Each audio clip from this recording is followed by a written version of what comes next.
Okay dear student, good evening, how are you. कल हम लोगों ने आर्किटेक्चर कवर किया था, आपको याद होगा, और कुछ होमवर्क भी दिया था। और आज भी मुझे पहले एक दो काम करना है, एक क्वेश्चन तो आज करना है, फिर आगे का आगे देखेंगे। पहले हम 5 MCQ क्वेश्चंस देखते हैं। आज 5 नहीं 7 है। पहला है, मुगल कालीन स्थापत्य के क्षेत्र में निम्नलिखित विकल्पों पर विचार कीजिए। एक, सफेद संगमरमर का प्रयोग। दूसरा, पित्रादुरा का उपयोग। तीसरा, बहुस्तरीय मेहराबों का निर्माण, means the use of white marble. Second, the introduction of pietra dura. And the third one, the use of multifold arch. And उपरोक्त में कौन जहांगीरकालीन स्थापत्य की विशेषताएं, which of the above features are associated with Jahangir's architecture or architecture during Jahangir's period? Choice A 1 and 2, B 2 and 3, C 1 and 3, and D 1, 2 and 3. Be fast. Maximum D. इस question में अगर आप डी लगा रहे हो तो इसका मतलब है कि हमने जो जाल बिछाया उस जाल में आप फंस गए। आप याद करो, मल्टीफोल्ड आर्क, बहुस्तरीय मेहराब, जो मैंने कहा था कि मेहराब ऐसे ऐसे घुमा, किस में दिखाया था, याद करिए आप। ऐसे, यही बहुस्तरीय मेहराब है। जैसे पहले ऐसे मेहराब होते थे, अब ऐसे मेहराब सजावट के साथ बनने लगे। किसके काल में बनने लगे? अभी क्वेश्चन को सुधार लो, उत्तर को। C wrong. A, choice number A is the correct answer. बहुस्तरीय मेहराब मैंने शाहजहां में आपको बताया था। यही नोटिस करना होता है। रिवीजन वर्क को बहुत आराम से करिए और बहुत ढंग से करिए। क्वेश्चन नंबर 2, मुगल स्थापत्य कला पर किन किन क्षेत्रीय शैलियों का प्रभाव देखा जा सकता है? 1 बंगाल, 2 गुजरात, 3 मालवा। चॉइस है केवल 1, बी 1 और 2, सी 1 और 2, 1 और 3, और डी 1, 2, 3।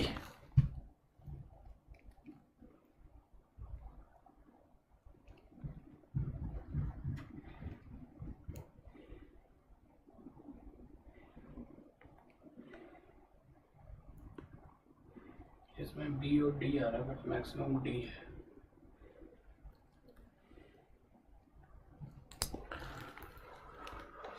बी और डी आ रहा है, मैक्सिमम डी है। Yes, D is the correct answer. Question number 3, Fatehpur Sikri स्थित लाल पत्थर से निर्मित शेख सलीम चिश्ती के मकबरे को किसने संगमरमर का करवाया? Means tomb of Sheikh Salim Chishti built at Fatehpur Sikri was just transformed into or rebuilt into marble under which Mughal emperor? Choice A Akbar, choice B Shahjahan, choice C Jahangir, and choice D Dara Shikoh.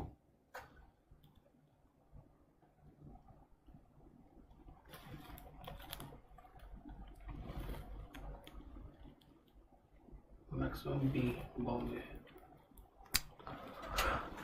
मैंने आपको जब फतेहपुर सिकरी में शेख सलीम चिश्ती का मकबरा दिखाया था तो एक बात बताई थी आपको, याद करिए। मैंने बताया था कि इसको पहले जब मैं फतेहपुर सिकरी के प्रांगण में गया, उसके कोर्टयार्ड में गया, तो आई वॉज सरप्राइज्ड, क्योंकि अकबर का जो आर्किटेक्चर है, मॉन्यूमेंट है, वो लाल पत्थर का बना हुआ है, रेड सैंडस्टोन का, सॉरी हाँ रेड स्टोन का। लेकिन क्या है कि अकबर ने पहले शेख सलीम चिश्ती का मकबरा अकबर ने बनवाया, परंतु वो लाल पत्थर में बनवाया। अब उसको व्हाइट मार्बल में जो रिस्ट्रक्ट करवाया है वो जहांगीर ने करवाया है। ये मैंने आपको बताया हुआ था, आपने नोटिस नहीं किया। तो आपको यहां पर नोटिस करना चाहिए, आपका उत्तर होना चाहिए शाहजहां। सॉरी, शाहजहां नहीं, Jahangir. She is the correct answer. Question number 4, निम्नलिखित में से किन कारकों ने मुगल काल में स्थापत्य निर्माण को प्रोत्साहन दिया? अब किन कारकों ने स्थापत्य निर्माण को प्रोत्साहन दिया है? पॉइंट 1, मुगल साम्राज्य के अंतर्गत पूर्व काल की तुलना में संसाधनों का अधिक दोहन किया गया। मतलब you are just inform that कि during Mughal period in comparison to the previous period there was the better mobilisation of resources. Point 2, Mughal शासकों ने स्थापत्य निर्माण में व्यक्तिगत रुचि दिखाई। Mughal empire reflected the personal interest in the construction of architecture। 3, इस काल में स्थापत्य निर्माण के लिए खाका का उपयोग किया जाने लगा था। During this period now the design was prepared earlier than the construction of the monument. And choice D, इस काल में स्थापत्य निर्माण की प्रेरणा ईरानी साम्राज्य के साथ संपर्क के कारण मिली। During this period the inspiration for construction of architecture came from Persian Empire।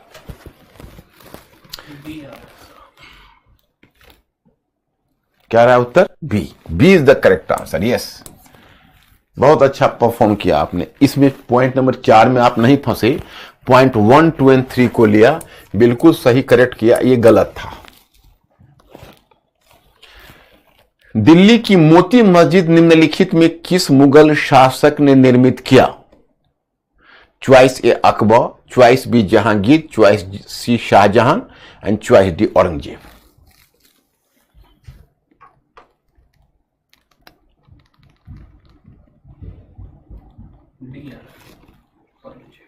Yes, बहुत सही कहा। दिल्ली की मोती मस्जिद औरंगजेब और आगरा की मोती मस्जिद शाहजहां। निम्नलिखित में कौन से लक्षण जहांगीर कालीन चित्रकला की महत्वपूर्ण विशेषताएं रही हैं? Which of the following features was associated with the paintings during Jahangir period? Point 1, पांडुलिपि चित्रकारी का महत्व। Growing importance of miniature painting. 2, प्रकृति पशु और पक्षी का चित्रण। Portrayal of nature, animal and birds. Point 3, शासक के आभा मंडल का चित्रण। The portrayal of nymph of a king. Choice A 1, 2, B 2 and 3, C 1 and 3 and D 1, 2, 3।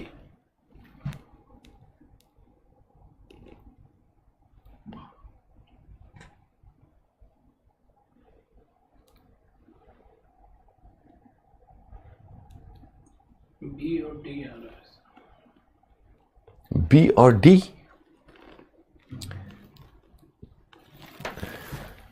ये तो गलत हुआ ना।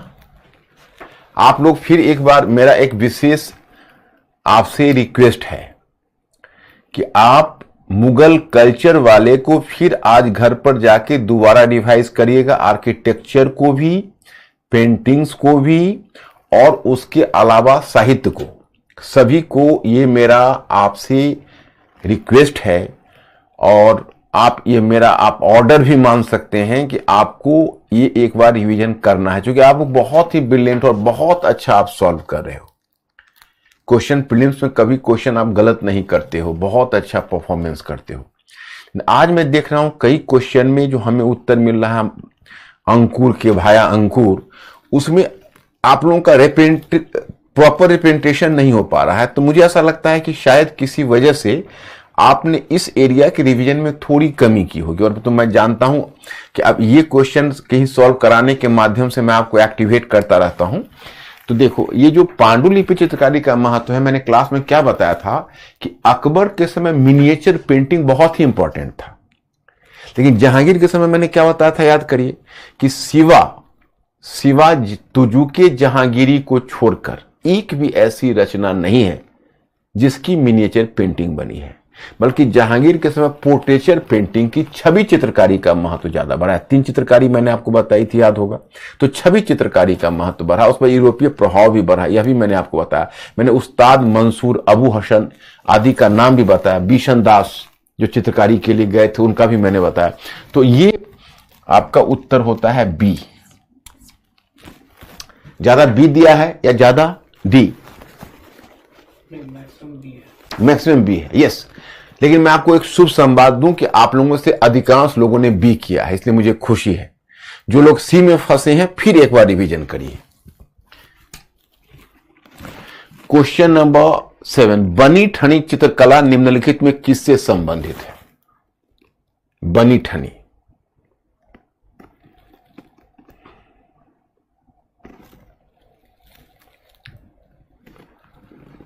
ए मधुबनी चित्रकला, बी किशनगढ़ चित्रकला, सी बसोहली चित्रकला, डी कांगड़ा चित्रकला।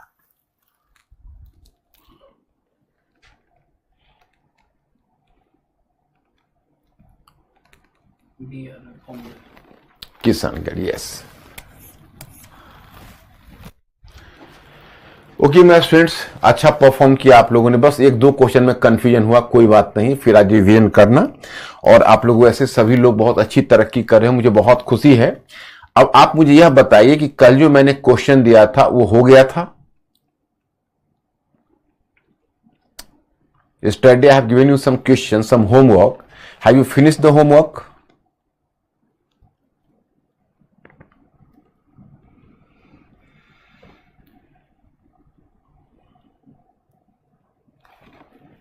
कुछ नो है, कुछ यस। नो क्यों? नो वाले को मैं बात करूंगा, नो वाले से पहले हम आपको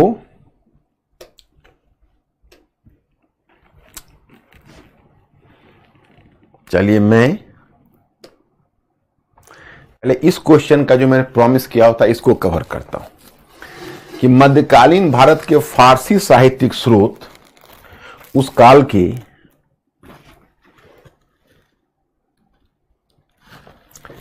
मध्यकालीन भारत के फारसी साहित्यिक स्रोत उस काल के युगबोध का प्रतिबिंब है, टिप्पणी कीजिए। अब देखिए मध्यकालीन भारत के फारसी, तो मैं आपको बताऊं कि फारसी, इसलिए फारसी शब्द का प्रयोग किया जाता है कि जो फारसी टर्म आपने देखा है तो इसमें एक तो फारसी भाषा साहित्य हो गई, तो जो फारसी रचनाएं आपने देखी वो तो अपनी जगह है, बट अपार्ट फ्रॉम फारसी जो आपको देसी भाषा साहित्य है उस पर भी फारसी का गहरा प्रभाव लगता है, उस पर भी फारसी का गहरा प्रभाव लगता है। तो यहां पर क्वेश्चन आपका है कि मध्यकालीन भारत के फारसी साहित्यिक स्रोत उस काल के युगबोध का प्रतिबिंब है, टिप्पणी कीजिए। उस काल के युगबोध का प्रतिबिंब है। अब ध्यान रखना है, ध्यान क्या रखना है, ये तो 250 वर्ड्स का क्वेश्चन है और आपके लिए तो निश्चय ही हेवी होगा। मतलब ये क्वेश्चन अपने आप में काफी स्टैंडर्ड है।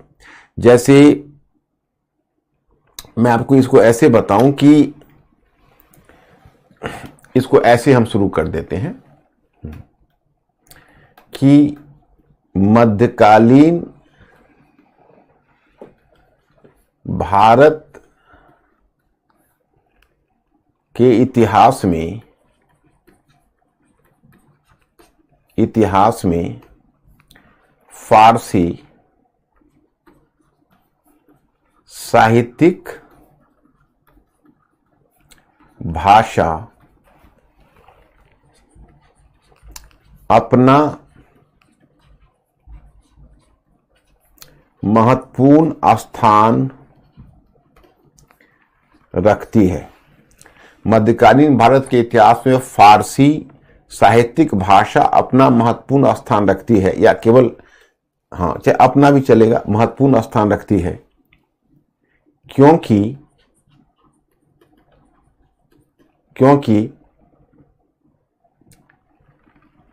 इसने केवल राजकीय भाषा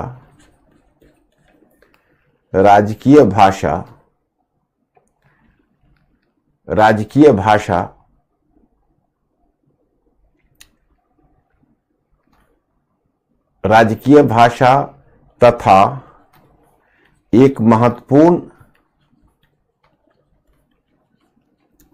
महत्वपूर्ण साहित्यिक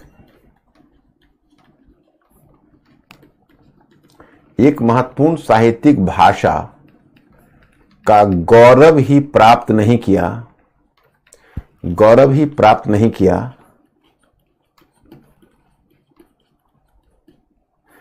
बल्कि इसने देसी भाषा साहित्य पर भी अपनी विरासत छोड़ी, अपनी विरासत छोड़ी। देखिए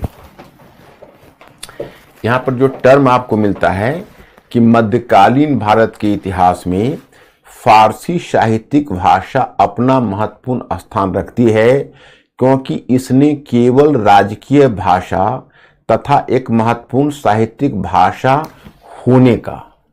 होने का गौरव ही प्राप्त नहीं किया, बल्कि इसने देशी भाषा साहित्य पर भी अपनी विरासत छोड़ी। अब ये हमारा एक इंट्रोडक्शन हुआ। कहोगे इंट्रोडक्शन बड़ा हो गया, ठीक है, हमारा तो 250 शब्दों का प्रश्न भी है और कई बार हम ऐसे मान कर चलते हैं। जैसे देखो इंट्रोडक्शन की कभी जो है, अभी मुझे मेंस के बच्चों को जो अभी पेपर देने जा रहे हैं उनको गाइड करने के क्रम में मैंने इस बात उनको समझाया भी है कि इंट्रोडक्शन भी सेगमेंट और सेगमेंट में फर्क होता है। जैसे उसमें आप देखोगे, आप जनरल स्टडीज कहीं पेपर देखते हो तो जैसे हिस्ट्री है या इंडियन सोसाइटी का पेपर है या इवन पॉलिटी का पेपर है, ये सब हार्डकोर सोशल साइंस है। तो हार्डकोर सोशल साइंस में थोड़ा सा प्रश्न का अर्थ शुरू में स्पष्ट करना पड़ता है। अगर हम प्रश्न का अर्थ शुरू में स्पष्ट नहीं करेंगे, हालांकि 2 ही सेंटेंस तो है, कोई ज्यादा तो नहीं है, इतना ही तो हमारा इंट्रोडक्शन है, 2 पंक्तियां, तो इतना तो चलेगा, चलना भी चाहिए। अब हमने यहां प्रॉमिस क्या किया, सोचिए, हमने प्रॉमिस यह किया कि देखो फारसी भाषा साहित्य केवल उस काल की राजकीय भाषा या साहित्यिक भाषा ही नहीं है, बल्कि इसने देसी भाषा साहित्य पर भी अपना प्रभाव छोड़ा। तो अब हमें क्या करना है कि मैं आप लोगों से प्रीलिम्स में भी ये उम्मीद करता हूं और मेंस एग्जामिनेशन में उम्मीद करता हूं, इसीलिए हम हमेशा इंटीग्रेटेड अप्रोच की बात करते हैं। इंटीग्रेटेड अप्रोच की बात इसलिए करते हैं क्योंकि जैसे अब हमको लिखना है तो ये मध्यकाल पूछ रहा है, तो अगर हम अलग सल्तनत करेंगे और अलग मुगल करेंगे तो हम फंस जाएंगे, क्योंकि अब सल्तनत अलग करके मुगल अलग करके नहीं लिखना है। हमको लिटरेचर को कैटेगोराइज करना है और लिटरेचर को कैटेगोराइज करके और तब उसको हमें अपने ढंग से लिखना है। जैसे देखिए, जैसे अब इसमें हमने इसको दिखाया कि फारसी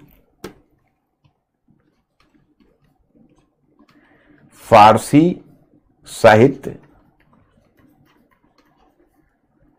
का विश्लेषण करने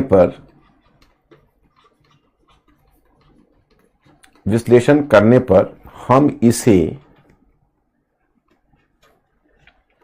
हम इसे निम्नलिखित श्रेणियों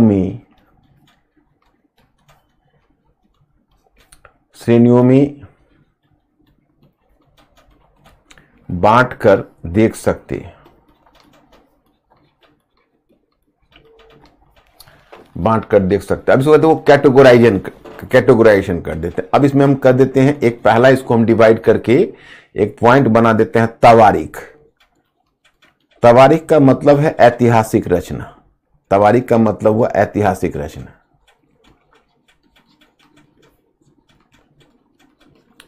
तो तवारीख का मतलब हुआ ऐतिहासिक रचना। तो अब तवारीख में देखो हमने कितनी बातें, कितने को मेंशन कर देना है। तो 2-3 कृतियां कम से कम आपको सल्तनत काल की याद है, मिन्हाजुल सिराज का ही ले लीजिए, बरनी का ले लीजिए, याहिया बिन अहमद सरहिंदी का ले लीजिए, 2-3 वो रचनाएं लिख दीजिए और 2-3 रचनाएं आप मुगल काल की लिख दीजिए। आप तुजू के बाबरी मत लिखिएगा, वो तो तुर्की में है, तो वो तुर्की में है तो उसको आप छोड़ दीजिए। लेकिन आप अकबरनामा ले लीजिए, आईन अकबरी ले लीजिए, निजामुद्दीन औलख का तबकात अकबरी ले सकते हैं, जहांगीर का तुजुके जहांगीरी ले सकते हैं, वो फारसी में है। फिर शाहजहां का पादशाह नामा, इस तरह से करके आप 2-4 कृतियों का नाम वहां दे दीजिए। और लिखिए, उस समय ऐतिहासिक रचनाएं फारसी में लिखी जाती थी और अकबर ने फारसी को राजकीय भाषा भी घोषित किया था। दूसरा आप लिखिए साहित्यिक रचनाएं, नहीं, दूसरा आप लिखिए मलफूजात। मलफूजात का मतलब हुआ आपका सूफी साहित्य। कभी पीटी में भी आपसे पूछ सकते हैं मलफूजात क्या है, सूफी साहित्य। तो मलफूजात में आप लिख दीजिए, जैसे मैंने 1-2 रचनाओं का नाम आपको बताया, फवादुल फुवाद बताया है, शेख हसन सिज्जी का, हमीद कलंदर का खैर उल मजलिस बताया हुआ है। तो 1-2 रचनाओं का अगर संभव है तो लिख दीजिए, नहीं तो छोड़ दीजिए। फिर साहित्यिक रचना, तो साहित्यिक रचना में आप मसनवी भी बोलते हैं, जैसे प्रेमाख्यान भी। तो अब जिसमें अमीर खुसरो की रचना है आशिका, जैसे उसने एक लिखा है, या फिर अकबर के दरबार में कुछ प्रमुख कवि थे जिसमें गिजाली, फैजी,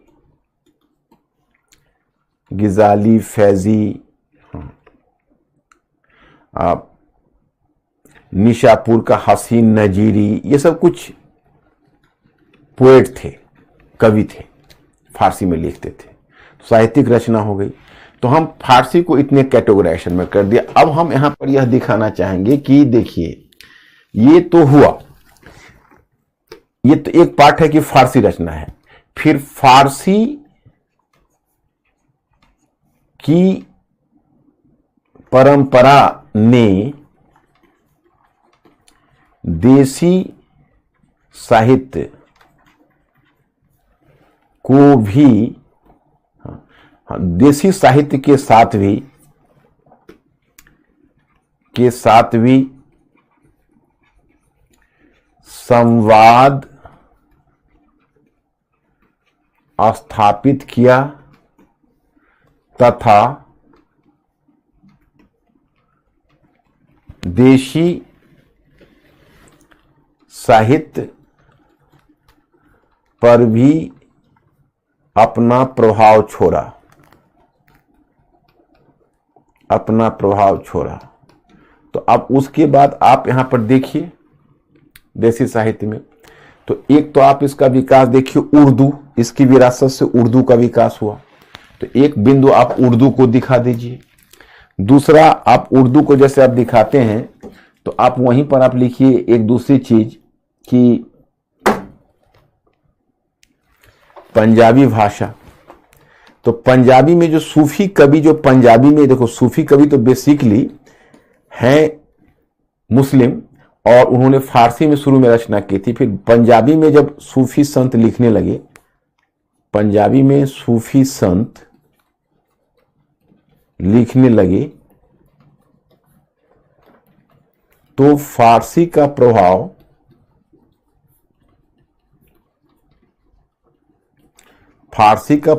पंजाबी पर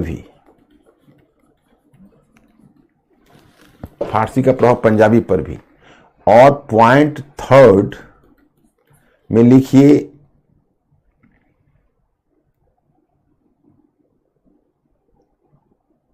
इसमें पॉइंट 3 में लिखिए अवधी। तो अवधी में आपने पद्मावत रचना देखी, पद्मावत। तो पद्मावत जो रचना है, ये पद्मावत रचना किसके द्वारा लिखी गई? तो मलिक मोहम्मद जायसी के द्वारा लिखी गई। तो मलिक मोहम्मद जायसी ने पद्मावत में, मलिक मोहम्मद जायसी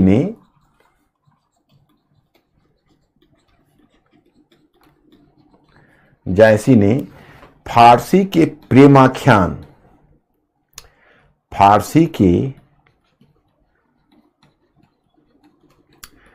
प्रेमाख्यान से प्रेरणा ली। जैसे फारसी में जो प्रेमाख्यान लिखा जाता था, तो वो एक्चुअली है सा कि जैसे फारसी आप देखते हो तो फारसी में जैसे नायक, मैंने आपको थीम पद्मावत की बताई है, राजा रतन सेन, वो प्रियतम और पद्मावती, प्रियतमा, तो दोनों के बीच जो प्रेम संबंध है, तो इस तरह का प्रेमाख्यान फारसी में लिखा जाता था। तो बाद में जो सूफी संत आए तो फारसी की यह परंपरा उन्होंने देसी भाषा में लाई। तो देशी भाषा में मैं आपको बता ही चुका हूं कि जैसे ब्रज भाषा है, अवधी है, हिंदी है, वगैरह वगैरह, तो उसका विकास हुआ। तो एक उर्दू का विकास हुआ, फिर आप देखोगे पंजाबी पर उसका प्रभाव पड़ा, अवधी पर प्रभाव पड़ा, तो इन सभी भाषाओं पर कहीं ना कहीं फारसी की विरासत का प्रभाव पड़ा। उर्दू भी फारसी से ही निकली है। तो इसी आधार पर रिचर्ड एम एटन, एक स्कॉलर है जिनका नाम है रिचर्ड एम एटन, तो रिचर्ड एम एटन ने लिखा है कि मध्यकालीन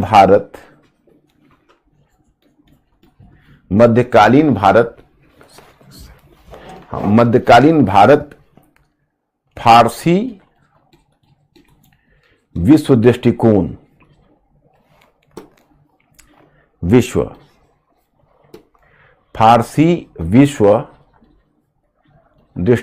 से प्रेरित है।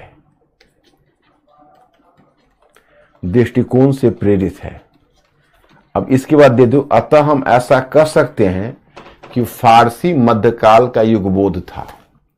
अब ये आपके लिए तो कठिन होगा, मैं समझ सकता हूं, 250 वर्ड्स का है, कई रचनाओं का नाम देना है, लेकिन अभी छोड़ दो, अभी आप चिंता मत करिए, इसको थोड़ा भीगने दीजिए, थोड़ा पचाइए। मैंने क्या कहा, थोड़ा बौद्धिक जुगाली करिए। जब धीरे धीरे थोड़ा बौद्धिक जुगाली करेंगे तो यह बात धीरे धीरे पच जाएगी। अभी शुरू में थोड़ी आपको दिक्कत होगी, तो उसके लिए चिंता मत करिए। तो ये हो गया एक क्वेश्चन। कल मैंने एक क्वेश्चन आपको दिया था, ये क्वेश्चन तो कठिन था, चैलेंजिंग था। ये 2020 में यूपीएससी में पूछा है, और एक क्वेश्चन मैंने खुद से आपको फॉर्म करके कल दिया था, यही शायद होगा ये। देखिए, अकबर एवं शाहजहां के स्थापत्य निर्माण की तुलना करते हुए उनके बीच अंतर के बिंदुओं को स्पष्ट कीजिए। तो इसमें आप में से बहुत लोग कह रहे हो कि हमने लिखा, कुछ लोग कह रहे हो हमने नहीं लिखा। भाई क्यों नहीं लिखा? क्यों नहीं लिखा? ये क्वेश्चन मैं कल कर देता हूं आपको। कल मिस्टर अंकुर, कल ही क्वेश्चन मेरे सामने रखना, क्योंकि 2 क्वेश्चन करूंगा तो फिर टाइम खींच जाएगा, और मुझे थोड़ा सा आप लोगों के लिए जो आज मैटर लेकर आया हूं करवाना है ना। ये क्वेश्चन मैं कल कर देता हूं। ये क्वेश्चन तो स्ट्रेट है, इस क्वेश्चन में क्या दिक्कत हुई? कुछ लोग कहते हैं हमने ट्राई नहीं किया। क्यों नहीं ट्राई किया? क्या आप अकबर के स्थापत्य का फीचर्स आपको समझने में कोई परेशानी? शाहजहां के स्थापत्य का फीचर समझने में कोई परेशानी? देखो, मैं कल हल करता हूं इसका।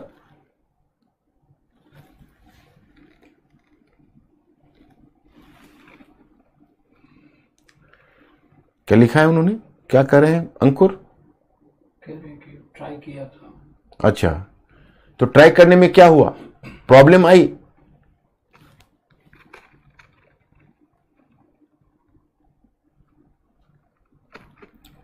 ट्राई करने में क्या हुआ? प्रॉब्लम आई क्या? बोलिए।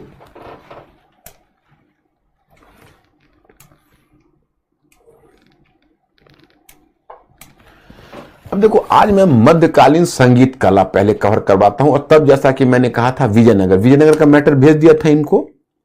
यस, अभी तो कह रहे कि इंट्रोडक्शन में क्वालिटी अच्छी नहीं है।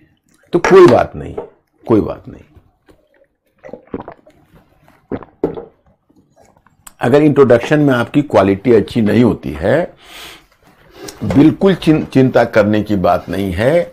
मैं आपको इसके लिए बिल्कुल दबाव नहीं दूंगा। जैसे देखो, अब क्या है, जैसे तूने इंट्रोडक्शन की ही बात कही, तो मैं आपको बताता हूं क्या इंट्रोडक्शन है।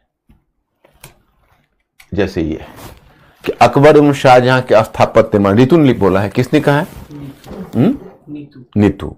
अकबर एवं शाहजहां के स्थापत्य निर्माण की तुलना करते उनके बीच अंतर के बिंदुओं को स्पष्ट कीजिए। ओके, तो अब इंट्रोडक्शन है, तो इसको भारतीय इतिहास में मुगल काल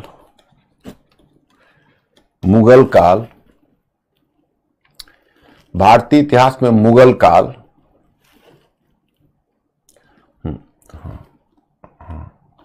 स्थापत्य निर्माण की दृष्टि से स्वर्ण काल माना जाता रहा है। भारत के कुछ बात करें हिंदुस्तान के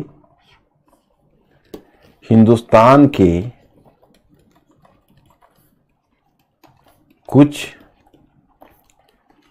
अद्भुत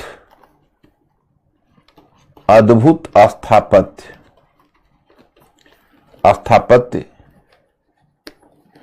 इसी काल में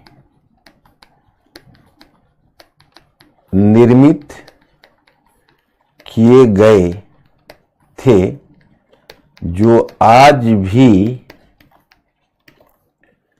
भारतीय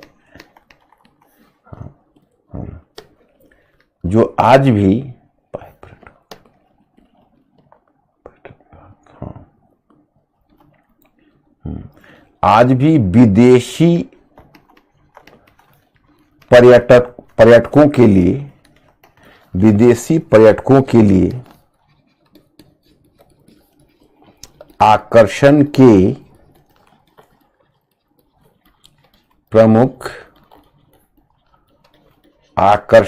प्रमुख केंद्र हैं। हो गया। अब इंट्रोडक्शन में क्या दिक्कत है?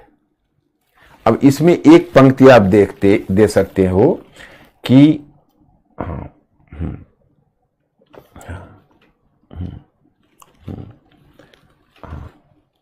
मुगल कालीन स्थापत्य निर्माण के इतिहास में अकबर एवं शाहजहां के काल दो महत्वपूर्ण चरण रहे हैं।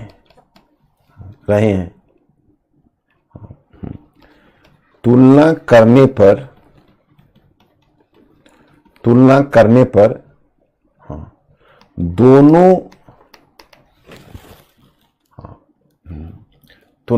पर दोनों स्थापत्यों की अपनी विशेषताएं रही हैं।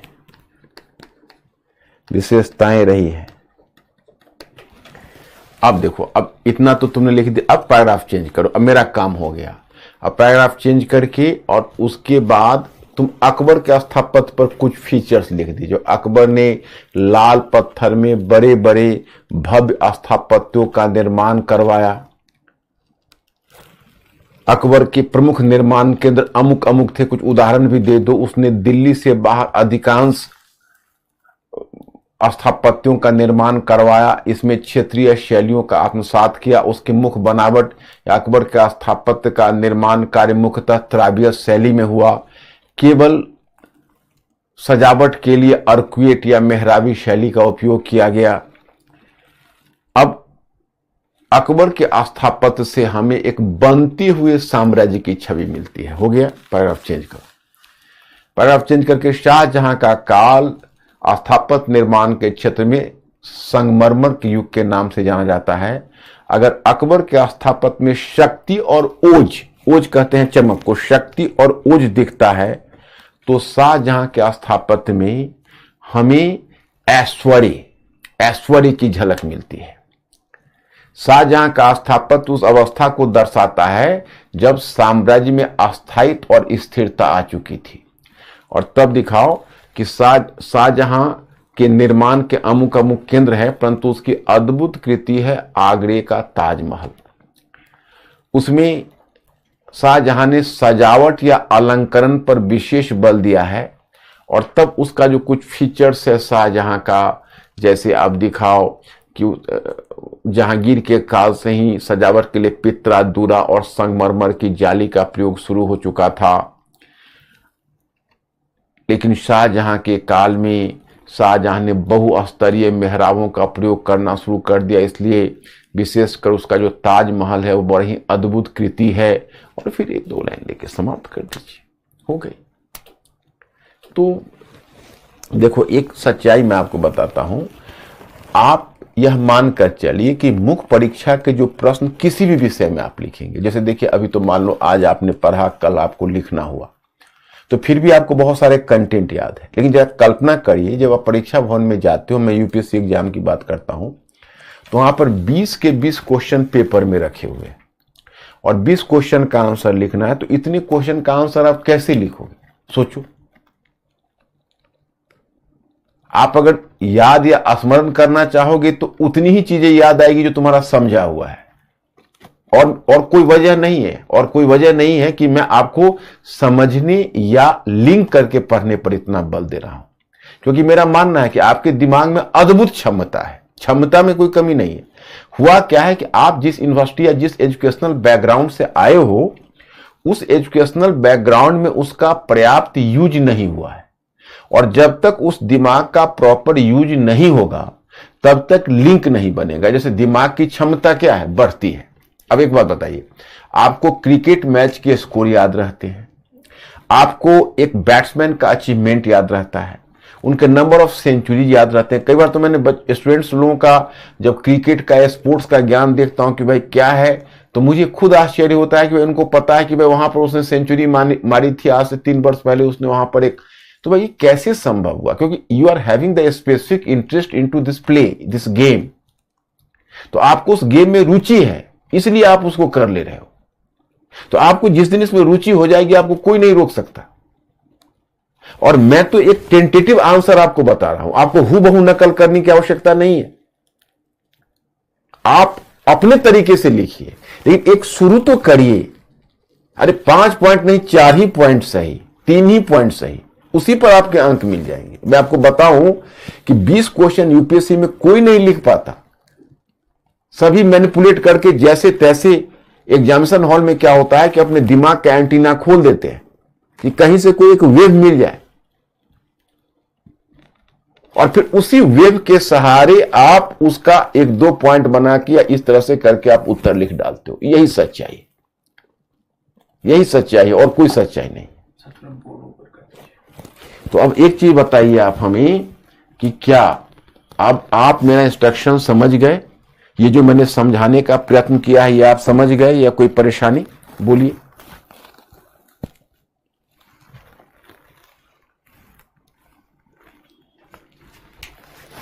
यस सर, ओके, क्लियर है?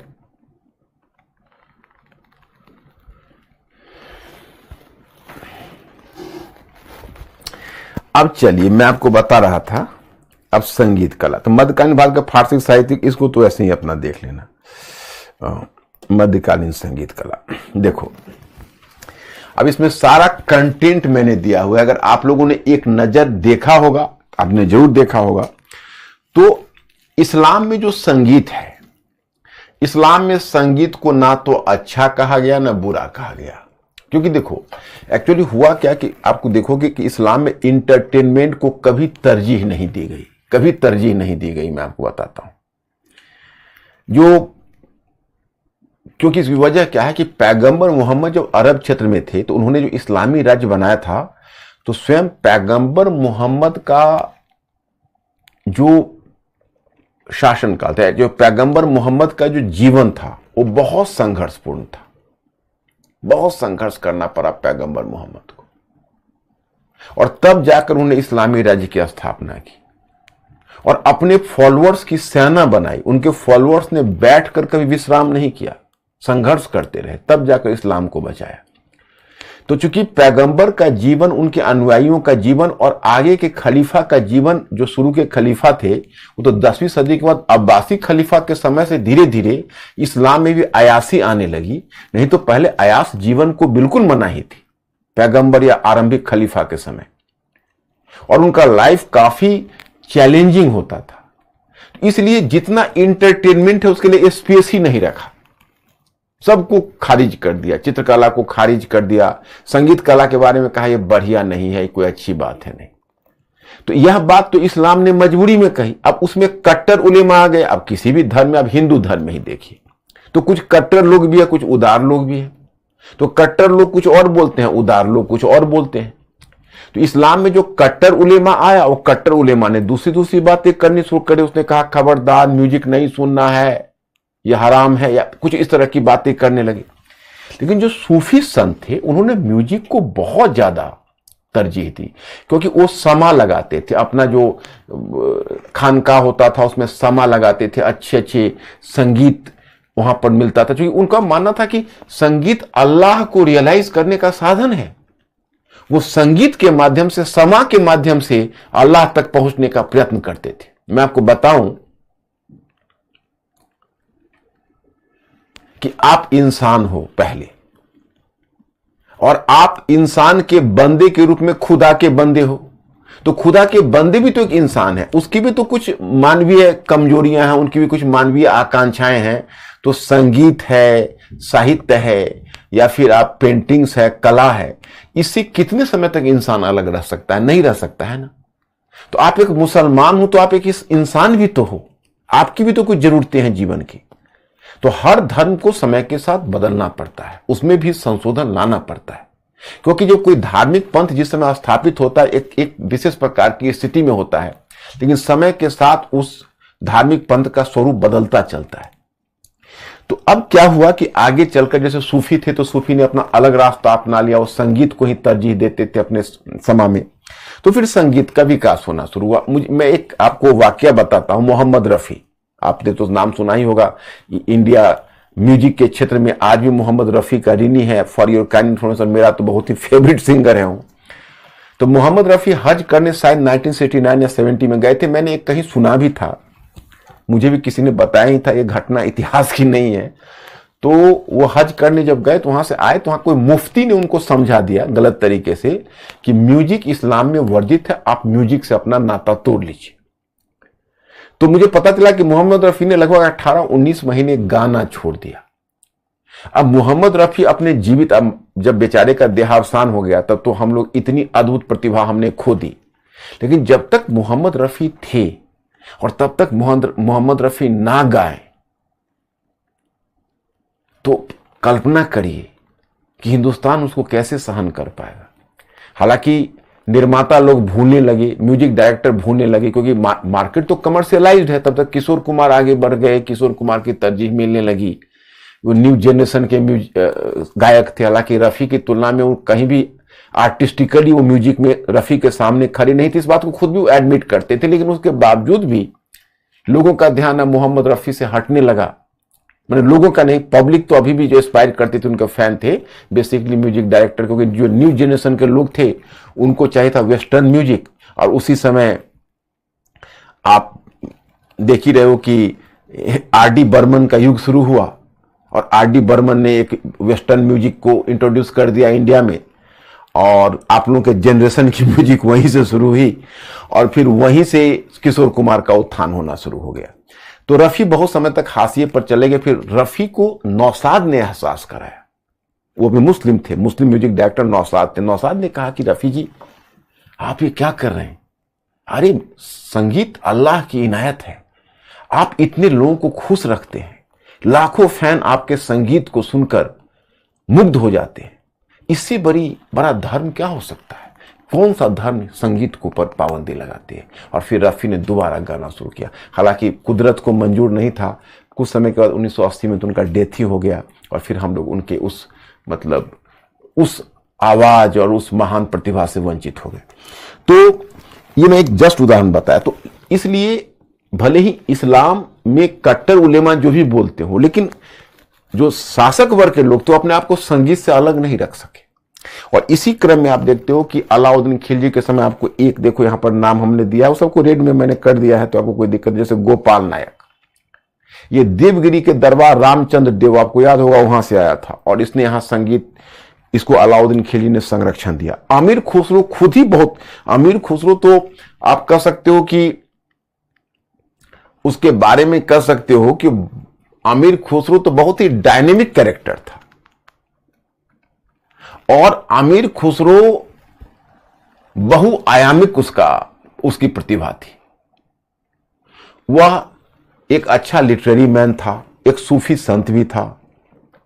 अमीर खुसरो एक प्रसिद्ध मतलब संगीत विशेषज्ञ था। गायक मत कहिए, संगीत विशेषज्ञ। गायक तो बहुत छोटी चीज उसके सामने हो गई। उसके बारे में कहा जाता है कि हिंदुस्तानी संगीत जिसको कहते हो, हिंदुस्तानी संगीत का विकास आमिर खुसरो के समय, क्योंकि आमिर खुसरो ने फारसी धुन और भारतीय धुन को मिलाकर हिंदुस्तानी संगीत का विकास किया, फारसी धुन और भारतीय धुन को मिलाकर। उसके बारे में कहा जाता है उसने कुछ नए नए राग को जन्म दिया। नए राग, जैसे आपको आमिर खुसरो के द्वारा जो नए राग को जन्म दिए गए उसको कहा गया जीलप। उसके द्वारा जो नए राग को जन्म दिया गया उसको कहते हैं जीलप। जीलप, शरपदा और साजगिरी, ऐसे नए रागों को आमिर खुसरो ने जन्म दिया। आमिर खुसरो ने एक जगह लिखा भारतीय म्यूजिक की प्रशंसा करते हुए कि भारतीय म्यूजिक इतना प्रभावकारी है जो इंसान क्या वो पशु तक को मदहोश कर देता है। मतलब उसने, हालांकि ऐसी सच्चाई है नहीं, लेकिन मैं आपको बताऊं कि उसने एक वाकया बताया कि भाई जो शिकारी है जब शिकार पर जाते हैं तो उनको वो हिरन को नहीं पकड़ सकते हैं, तो अच्छा संगीत की धुन, भारतीय धुन छेड़ देते हैं तो हिरन इतने मदहोश हो जाते हैं कि सो जाते हैं और शिकारी आराम से उन्हें पकड़ लेते हैं। ये तो खैर मतलब ज्यादा हो गया, मतलब ये तो एग्जेजरेशन है, लेकिन इस तरह की का स्टेटमेंट आमिर खुसरो का है। फिर आगे मोहम्मद बिन तुगलक ने संगीत को संरक्षण दिया। उसके दरबार में भी बहुत सारे संगीतकार थे, माने गायक थे। और फिरोज शाह तुगलक, उसके बारे में कहा जाता है कि रूढ़िवादी मुसलमान था फिरोज शाह तुगलक। लेकिन रूढ़िवादी मुसलमान होते हुए फिरोज शाह तुगलक ने संगीत को संरक्षण दिया है, क्योंकि फिरोज शाह तुगलक में के काल में संगीत पर अनेक संस्कृत ग्रंथों का फारसी में अनुवाद हुआ है। तो फिरोज शाह तुगलक ने भी संगीत को संरक्षण दिया है। और उसके बाद फिरोज शाह तुगलक के आगे आप आते हो तो अब आप रीजनल में चले जाओ, रीजनल केंद्रों पर। तो जो क्षेत्रीय शासक है वो क्षेत्रीय शासकों ने भी संगीत को संरक्षण दिया। जैसे आप मालवा में आइए तो मालवा का अफगान शासक था बाज बहादुर और उसकी पत्नी रानी रूपमती। वो अपने समय की बहुत प्रसिद्ध गायक थी। दूसरा आइए ग्वालियर के शासक मानसिंह तोमर। मानसिंह तोमर संगीत का इतने बड़े विशेषज्ञ थे, उन्होंने संगीत पर मान कौतूहल की रचना की। फिर उसके बाद आप आइए गुजरात में कुछ संगीत के विशेषज्ञों ने मिलकर एक पुस्तक लिखी थी। आपको मैटर में दिया हुआ है, इसलिए मैं आपको नहीं नोट करवा रहा। वो मैंने एक्चुअली मैं एडवांस में मैटर दे देता हूं, क्योंकि यहां मैं अगर रुक कर लिखवाने लगूं तो आपके लिए काफी टाइम टेकिंग भी हो जाएगा और बोरिंग भी हो जाएगा। इसलिए मैं कुछ भी बताता हूं तो उससे पहले आपको स्टडी मटेरियल प्रोवाइड कर देता हूं। अगर कोई नई चीज अगर बोल जाता हूं तो मैं जरूर फिर लिखवा देता हूं। तो वहां पर आपको पुस्तक मिलेगी गुनियात उल मुनिया। गुजरात में गायकों के समूह ने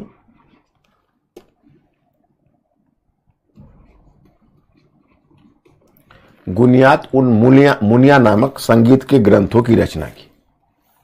और फिर आप आइए जौनपुर। तो जौनपुर में जौनपुर का एक शासक था इब्राहिम शाह सरकी। तो इब्राहिम शाह सरकी का आपको मैटर में दिया हुआ है, मैं वैसे ही लिख रहा हूं ना। तो उसके समय मतलब एक संगीत शिरोमणि नामक ग्रंथ की रचना हुई थी, संगीत शिरोमणि। और यह हुआ, और इसी इब्राहिम शाह सरकी का उत्तराधिकारी था जिसका नाम था हुसैन शाह सरकी। तो हुसैन शाह सरकी के समय आप देखोगे हुसैन शाह सरकी को श्रेय दिया जाता है कि उसने ख्याल नामक गायकी के विकास का श्रेय हुसैन शाह सरकी को दिया जाता है। इट वॉज हुसैन शाह सरकी हु डेवलप्ड ख्याल। उसने ख्याल नामक गायकी का विकास किया। और हालांकि इसमें थोड़ा डिस्प्यूट है, क्योंकि कुछ विद्वान इसका श्रेय आमिर खुसरो को भी देते हैं। फिर भक्ति संत और सूफी संतों का संगीत के विकास में योगदान देखो। जैसे भक्ति संत में आपको मैं कुछ नाम बताता हूं। आपने देखो, अब तो वैसे कहोगे तो कबीर दास के जो दोहे हैं, रमैनी है, दोहे हैं, होली है, रेखताल है। तो जो नानक की रचनाएं हैं वह भी अपने आप में गेय है, मतलब संगीत गाने योग्य है, वो भी गाने योग्य है। और जो कबीर की रचना और जो नानक की रचना है शब्द, जो आज भी आप गुरुद्वारा में जाते होगे तो देखते होगे शब्द गाए जाते हैं, और आप शब्द सुनोगे कभी आंख बंद करके तो आप विभोर हो जाओगे, जैसे लगता है वो शब्द आत्मा को स्पर्शित कर गई। ओके, अब देखो उसके बाद मीराबाई का भजन, मोरो तो गिरधर गोपाल दूसरो न कोई, क्या संगीत है उसकी। मतलब मैंने आपको बताया था मीराबाई में कि गांधी जी अपने अंतिम बर्थडे में यही इच्छा प्रकट की थी कि मीरा का भजन मैं सुनूं। उसके बाद स्वामी हरिदास, तानसेन के गुरु थे स्वामी हरिदास। एक मूवी बहुत पुरानी है, आप लोग उसको नहीं झेल पाओगे, बैजू बावरा। अभी भी यूट्यूब पर जाओगे तो मिलेगा, ब्लैक एंड व्हाइट मूवी है, आप बोर हो जाओगे। वहां पर रफी का एक बहुत ही अच्छा गाना है, सूफियाना अंदाज। रफी का भी सूफियाना अंदाज था संगीत का। तो रफी का गाना है, मन तरपत हरि दर्शन को आज रे। कभी सुनो बैजू बावरा का गीत तो आपको लगेगा स्वामी हरिदास के, बैजू बावरा गाया है स्वामी हरिदास के सम्मान में। बैजू बावरा के भी वो गुरु थे और तानसेन के भी गुरु थे। और सूफी संतों का कहना क्या, सूफी संतों के सूफी खानकाह में गजल का मतलब होता है प्रिय से वार्तालाप। गजल गायकी प्रिय से वार्तालाप है। अगर वह वार्तालाप निजी है तो गजल है, और अगर वह वार्तालाप सामूहिक रूप से गायन किया जाता है तो हो जाता है कव्वाली। तो सूफियों की खानकाह में गजल और कव्वाली दोनों का विकास हुआ। और संगीत के क्षेत्र में जो सूफियों का योगदान है, देखो सूफियाना गाना तो मैं भी बहुत पसंद करता रहा। हालांकि अब वो सूफियाना गायकी को अब फिर पुनर्जीवित करने की कोशिश कर रहे हैं कुछ म्यूजिक डायरेक्टर, लेकिन ये सब तो ओरिजिनल नहीं है। सूफी गायकी परंपरा के अंतिम गायक माना जाता था नुसरत फतेह अली खान को, जो पाकिस्तान के सिंगर थे। उनका अंतिम संगीत एक कच्चे धागे करके मूवी आई, उसमें उनका अंतिम संगीत है। उसमें अन्नू कपूर एक एक्टर है, वो अंतिम कव्वाली गाए हैं, वो सामे धर्म का क्या कहना। वो कव्वाली जो कच्चे धागे का सुनोगे तो तुम चकित रह जाओगे, मतलब क्या सूफियाना अंदाज है संगीत का। तो सूफियों का तो संगीत के क्षेत्र में बहुत बड़ा योगदान है, उनकी परंपरा बहुत बेहतर है। और खासकर तो इसके बाद अब आते हो तो मुगल काल में। मुगल काल में बाबर के पास तो बहुत कम समय रहा, और बाबर, अब देखो बाबर का लाइफ ही कितना बड़ा था, सोचो 10 वर्ष की अवस्था में वो बना बादशाह। उसके पिता का उमर शेख मिर्जा का एक्सीडेंटल डेथ हुआ था, मैंने बताया था। तो 10 वर्ष, वो 1497 में 10 वर्ष का था। तो 1526 में जब हिंदुस्तान को जीता था उसकी उम्र कितनी होगी आप कल्पना करिए। क्योंकि 1497 में अगर वो 10 वर्ष का था तो हिंदुस्तान के जीतने के समय 26 में से 31 वर्ष उसका एज रहा होगा।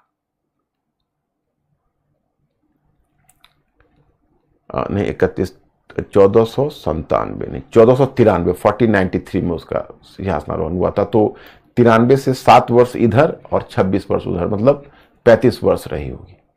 और 1526 में उसका मतलब उसने पानीपत का पहला बैटल जीता, और 1530 में उसका डेथ हो गया। तो उसका डेथ तो 38-39 वर्ष की अवस्था में हो गया। और लाइफ कितना संघर्षशील रहा उसका। और उतनी 10 वर्ष का एक बालक जो फरगना का शासक बना, और 11-12 वर्ष में उसने समरकंद जीतने का प्रयास किया, और सैवानी खान उज्बेक जैसे मतलब शासक से टक्कर लेने की कोशिश की। भूल जाओ एक मिनट के लिए बाबर कौन था, उसने हिंदुस्तान पर हमला किया। सोचो कि वो कितना जीवट इंसान था, कितनी उसमें लगन थी। तो एक स्टूडेंट के रूप में आपको बहुत कॉन्फिडेंस आएगा कि ऐसी भी मतलब वॉरियर है, वो अपने जीवन में कभी हार स्वीकार नहीं किया।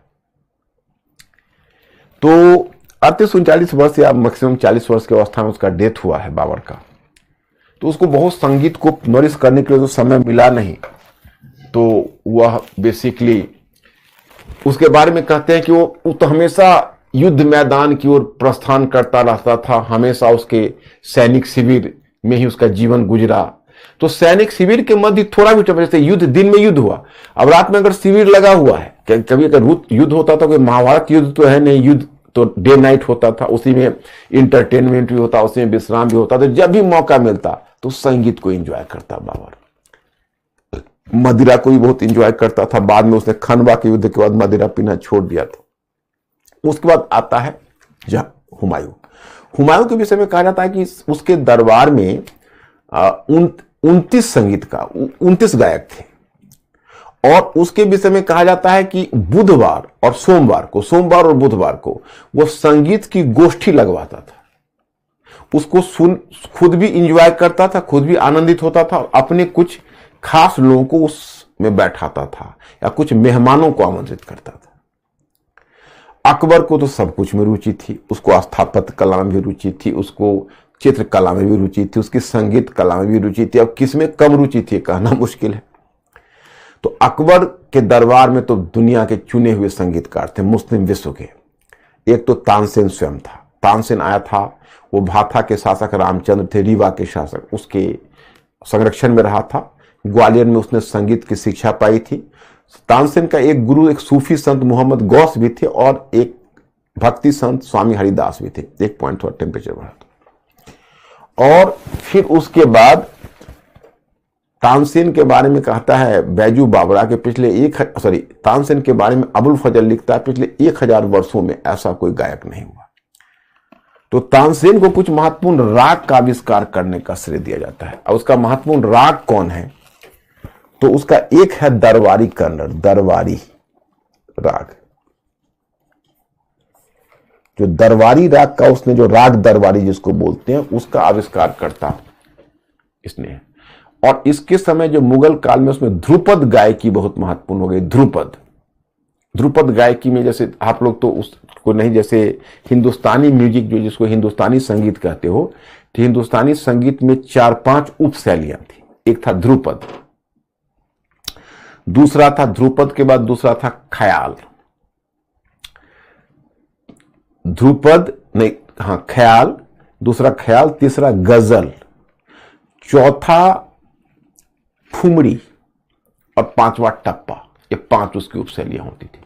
तो ध्रुपद गायकी अगर तुम देखो, ध्रुपद गायकी में आलाप देते थे, मैंने बड़ा ऊंचा आलाप। कभी अगर आपने सुना होगा जैसे डागर ब्रदर्स का, अभी भी नेट पर रख के डागर ब्रदर्स का सुनोगे, अभी ध्रुपद गायकी के, तो उसमें आ करके बहुत ऊंचा आवाज लेते हैं, तो उसको आलाप लेना कहते हैं। तो अगर कहीं बैजू बाबरा केवल देखने के लिए आप बैजू बाबरा नेट पर जाना, और बैजू बाबरा और तानसेन का जो मुकाबला हो रहा है, उन दोनों का थोड़ा सा ध्रुपद सुनना, कितना बेहतरीन ध्रुपद गाया। हालांकि वो ओरिजिनल तानसेन नहीं है, वो तो मॉडर्न मतलब सिंगर है, लेकिन हाँ आपको उससे तुमको ध्रुपद गायकी का, थोड़ा गायकी में इंटरेस्ट हो कला में, तो थोड़ा सा आप उसको एंजॉय कर लोगे।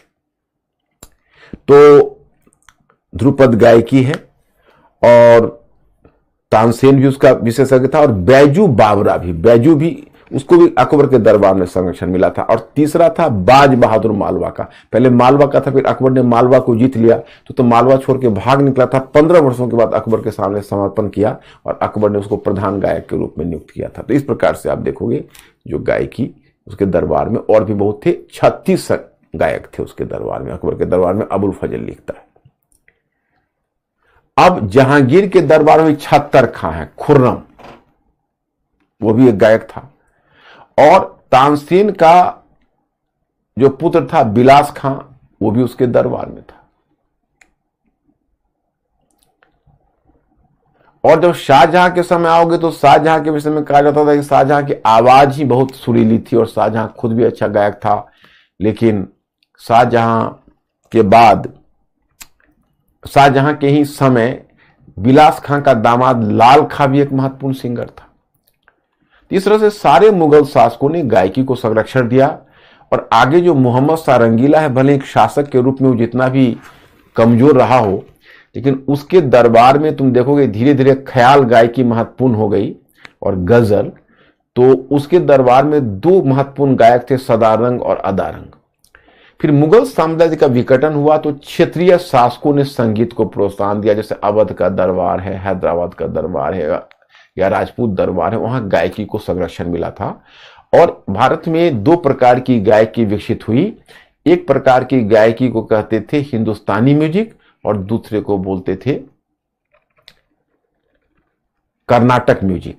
तो कर्नाटक म्यूजिक भारतीय ही राग पर है, लेकिन जब उत्तर भारत में भारतीय राग के साथ जब ईरानी धुन मिल गए तो ईरानी धुन को मिला के हिंदुस्तानी शैली का विकास हुआ। तो हिंदुस्तानी शैली, कर्नाटक शैली प्लस ईरानी प्रभाव इक्वल टू हिंदुस्तानी शैली, और कर्नाटक शैली अपना दक्षिण में अलग रहा। तो कर्नाटक संगीत का शब्द का प्रयोग किया था पहले माधव विद्यारण्य ने उस शब्द का प्रयोग किया है, और उसको संगठित करने का, या बोलते हैं कि सबसे पहले अलवार और नैनार संतों ने उसका बैकग्राउंड तैयार किया था। और एक संत थे 15वीं सदी के, उनका नाम था पुरंदर दास। उसको माना जाता है कि इसके वो कहीं ना कहीं हिंदुस्तानी संगीत के वो बहुत महत्वपूर्ण स्कॉलर थे। तो इस तरह से आप देखते हो संगीत कला।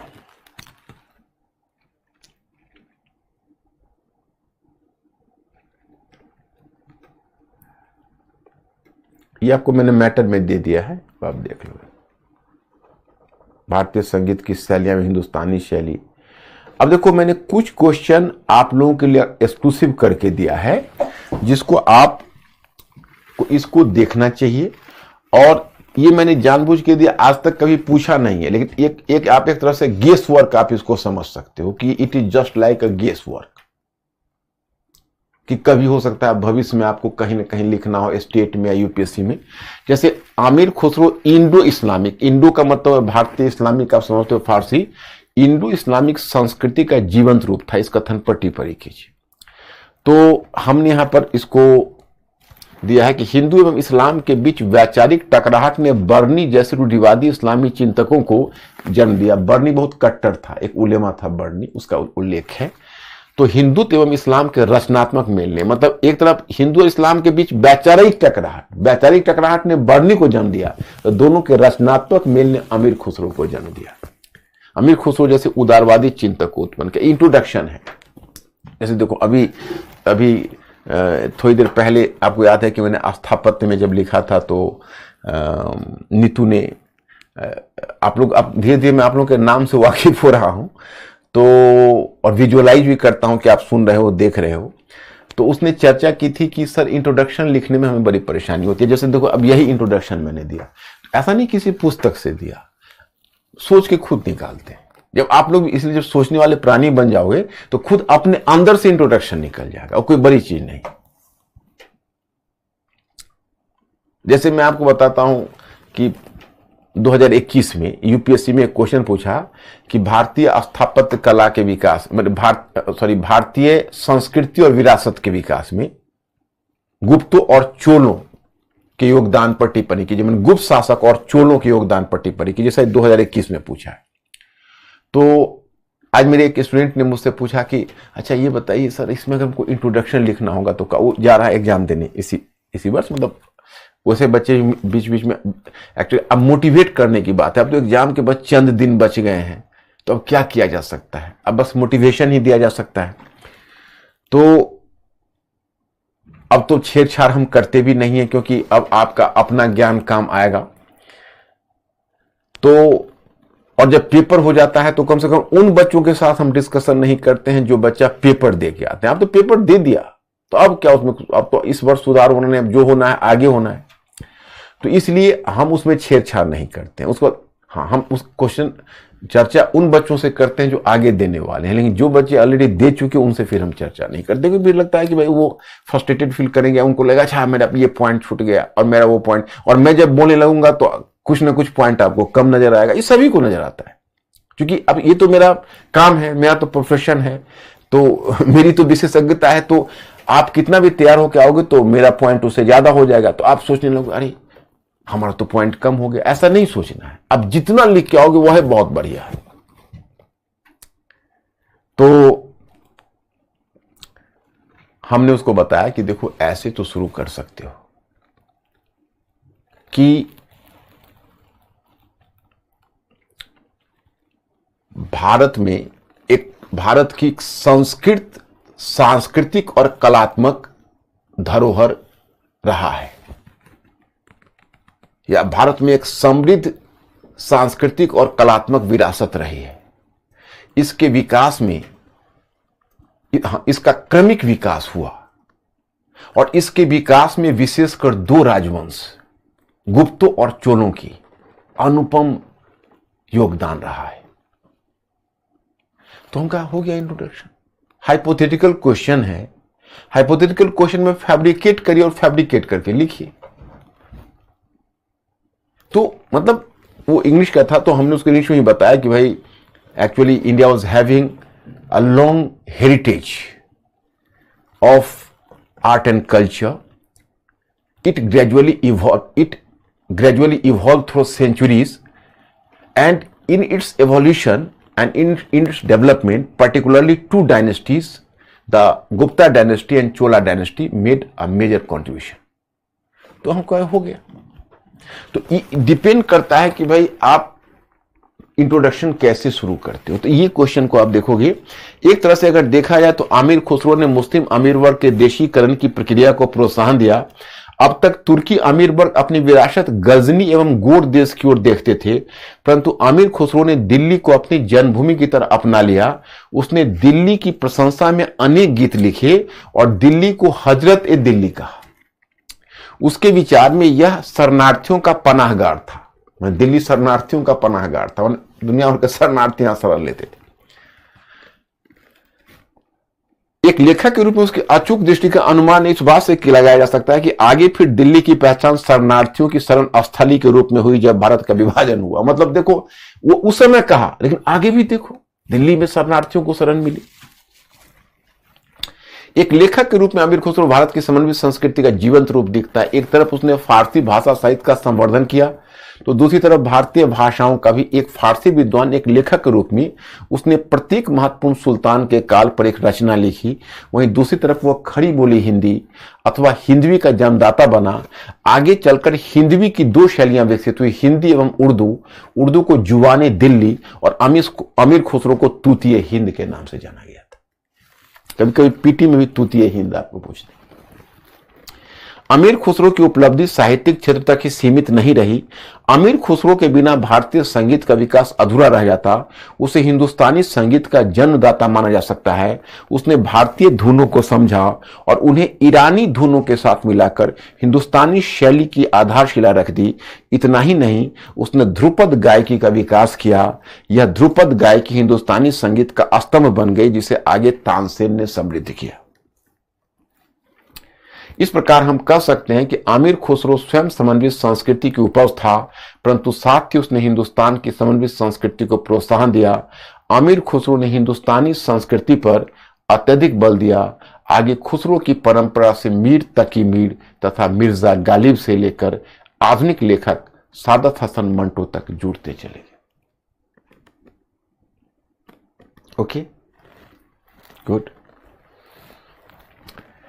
साहित्य एवं कला के क्षेत्र में कृष्णदेव राय के योगदान पर प्रकाश डालिए। तो आज मैं कृष्णदेव राय पर मैं विजयनगर पर भी कुछ मैटर मैंने लाया है जो आपसे डिस्कस करूंगा और तब इसको डील करूंगा। कश्मीर का जैनुल आबिदीन, अब मैं आपको इससे परिचय कराता हूं कि हमने जैनुल आबिदीन की चर्चा क्यों की। देखो, कश्मीर आप जानते हो कि बड़ा डिस्टर्ब रीजन रहा है मॉडर्न एज में, प्रेजेंटली मैं कहता हूं। लेकिन कश्मीर के इतिहास पर अगर तुम नजर डालोगे तो उसका भी बड़ा उथल पुथल वाला इतिहास रहा है। कश्मीर नॉर्थ इंडिया में बॉर्डरिंग रीजन रहा है। सेंट्रल एशिया से भी इसकी कोई ना कोई कनेक्टिविटी रही है और एक तरह से भारत का छत रहा है, क्योंकि आप हिमालय से जुड़ा हुआ है, आप जानते हो, लोअर हिमालयाज से। तो कश्मीर वैली मतलब हिंदुस्तान में कह सकते हो कि वह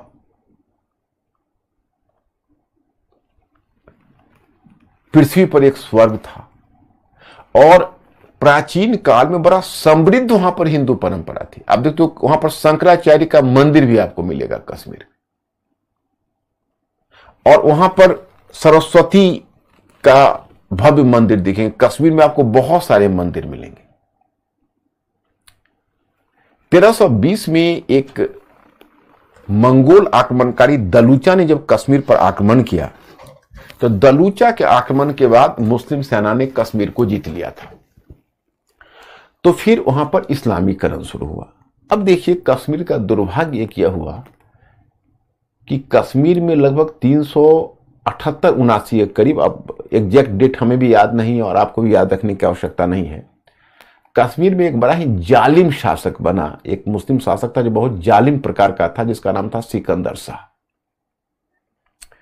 सिकंदर शाह बड़ा कट्टर मुस्लिम शासक था और उसका जो मंत्री था सुहा भट्ट, वो पहले हिंदू था,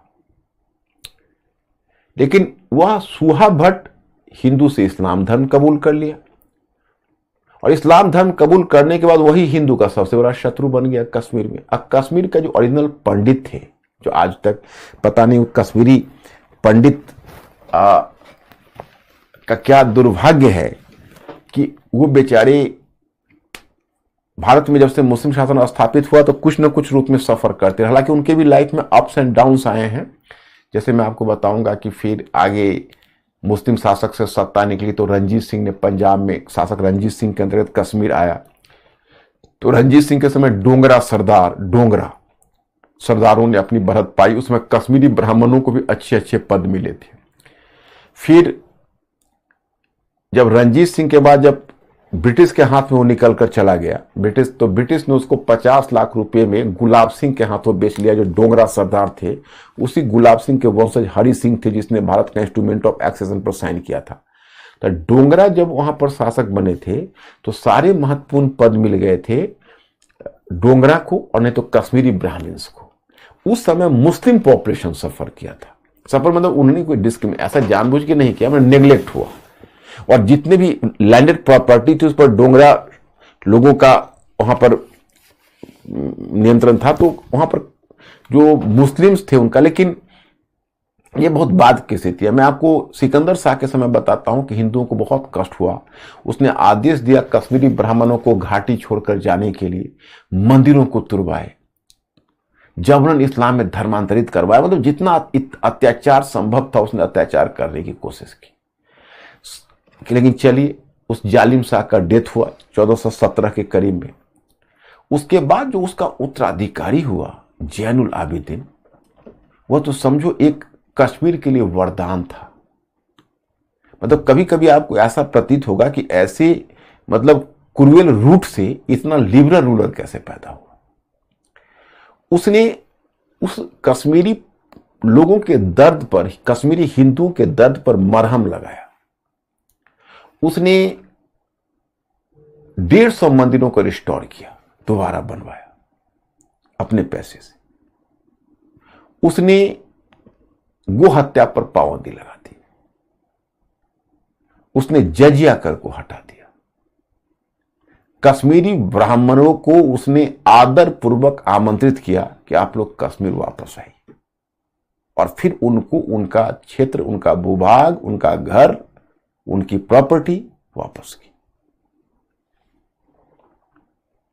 और एक धार्मिक सद्भाव की नीति अख्तियार की, उसको कश्मीर का अकबर कहा जाता है।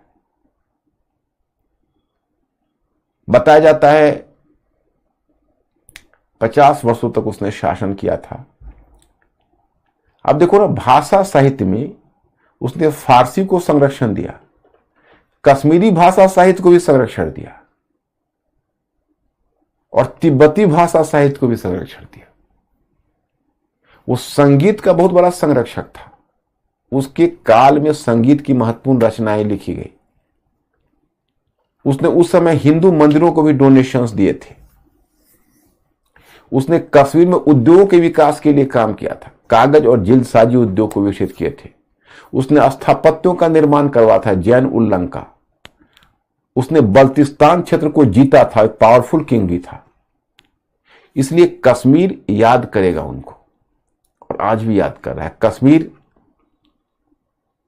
3 व्यक्तित्व को याद करता है। अगर भविष्य में कश्मीर में अगर शांति स्थापित होनी है तो उसमें 3 व्यक्तित्वों को याद करने की आवश्यकता है। एक जैनुल आबिदीन, दूसरा लाल देद, जो लाल देद एक शैव संत थी, लेकिन उसने मुस्लिमों को शिक्षा दी थी।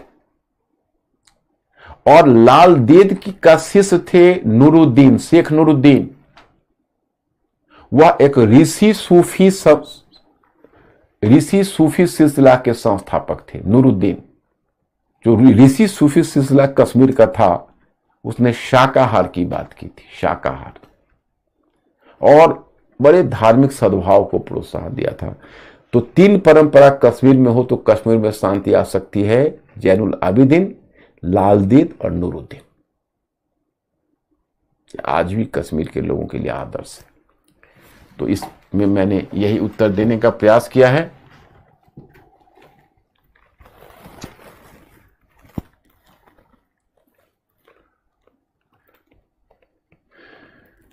बीजापुर के सुल्तान इब्राहिम आदिल शाह द्वितीय। अब इसको मैंने क्यों इब्राहिम आदिल शाह को चुना, उसका वजह बताता हूं। मैं जब जयपुर लिटरेचर फेस्टिवल में गया तो हालांकि इब्राहिम आदिल शाह के बारे में इतिहास में बहुत पहले से पढ़ता था, लेकिन जब मैं जयपुर लिटरेचर फेस्टिवल गया तब जाके मेरी आंखें खुली कि भाई इतने महान शासक को हमने उतना अहमियत नहीं दी जितना देनी चाहिए। ये दक्षिण भारत में जो धार्मिक सद्भाव की नीति है, उतना ही इब्राहिम आदिल शाह ने वो अनुकरणीय है। इसको मैं जब जयपुर लिटरेचर फेस्टिवल में था तो कुछ फॉरेन एक्सपर्ट्स थे, कुछ इंडियन एक्सपर्ट्स थे। तो इन एक्सपर्ट्स ने मैंने इस इब्राहिम आदिल शाह को याद किया और कहा इसकी तुलना यूनेस्को से की। यूनेस्को आप जानते ही हो, यूएनओ का जो कल्चरल डेवलपमेंट के जो ऑर्गेनाइजेशन यूनेस्को, तो इसकी तुलना उसने यूनेस्को से की। यूनेस्को की तरह इसने कल्चर, यूनेस्को का क्या काम है, मतलब संस्कृति के मामले में निष्पक्षता बरतते हुए सारे संस्कृतियों को संरक्षण और प्रोत्साहन। तो वही इब्राहिम आदिल शाह ने दक्षिण भारत में किया है। इब्राहिम आदिल शाह द्वितीय मध्यकालीन भारत के इतिहास में एक विलक्षण शासक ठहरता है। उसने कला और संस्कृति के क्षेत्र में महत्वपूर्ण योगदान दिया तथा धार्मिक सद्भाव की नीति की एक मिसाल कायम कर दी। उसने अद्भुत नक्काशी से युक्त कुछ महत्वपूर्ण स्थापत्यों का निर्माण करवाया था। आनंद महल, मिहतर महल तथा इब्राहिम रोजा के नाम से स्थापत्यों का समूह। वह संगीत का एक महान पारखी था तथा उसने संगीत में अद्भुत विशेषज्ञता हासिल की थी। उसने संगीत पर एक दुर्लभ ग्रंथ किताब ए नौरस की रचना की। ये कभी कभी पीटी में पूछा जाता है। उसने धार्मिक सद्भाव की नीति को प्रोत्साहन दिया और स्वयं विद्या और ज्ञान की देवी सरस्वती का उपासक था। जबकि इस्लाम में मूर्ति पूजा वर्जित है, उसने प्रशासन में बड़ी संख्या में मराठी हिंदुओं की नियुक्ति की।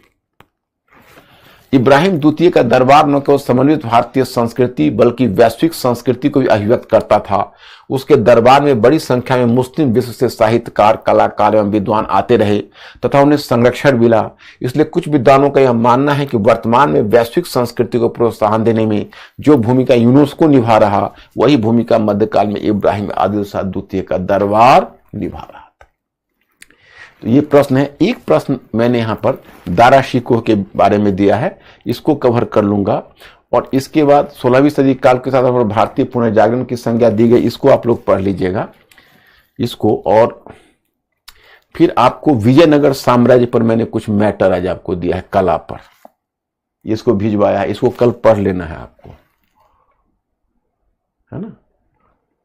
तो इसको आपको पढ़ लेना है और कल मैं फिर कुछ मैटर भिजवाऊंगा, क्योंकि ये तो हो जाएगा ज़्यादा ही, और साहित्य है ये हो जाएगा। उसके बाद मैं कल आपको कुछ मैटर भेजूंगा, आप लोग उसको भी रख लीजिएगा, तो हम उसको देख लेंगे।